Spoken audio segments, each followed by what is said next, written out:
سلام رفقا، حالتون چطوره؟ خیلی خوش آمدید به یه آموزش دیگه از کانال پشتیبان تیم. امروز قراره بهتون آموزش بدم که چجوری ویدیوهایی که با گوشی ضبط کردید و لرزش دارن رو لرزششون رو بگیرید. قراره این کار رو با برنامه فوتو که برای شرکت گوگل هست و روی اکثر گوشی‌ها نصب انجام بدیم. اگر هم روی گوشی شما نصب نبود میتونید اون رو از فروشگاه پلی دانلود کنید.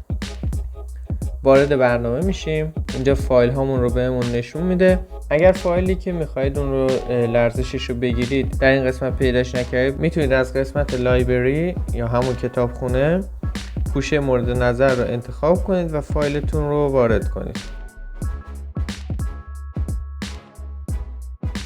ویدیوتون رو که پیدا کردید روی اون ضربه بزنید. میتونید ویدیوتون رو مشاهده کنید. حالا روی ادیت بزنید. روی گزینه‌ای که بغل آیکون صدا هست ضربه بزنید که همون استابلایزره و لرزش ویدیو رو حذف میکنه. شروع میکنه به لرزش گیری.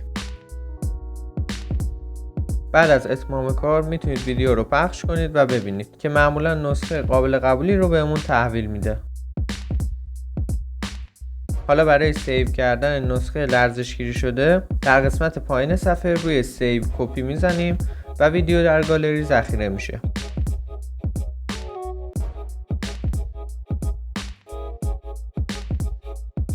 اگر هم به گالری مراجعه کردید و ویدیو رو اول گالری نشون نداد، در پوشه ویدیو اصلی که بارگذاری کردیم ذخیره شده و میتونید پیش اون ویدیو اصلی ویدیو لرزش گیری شده رو هم ببینید.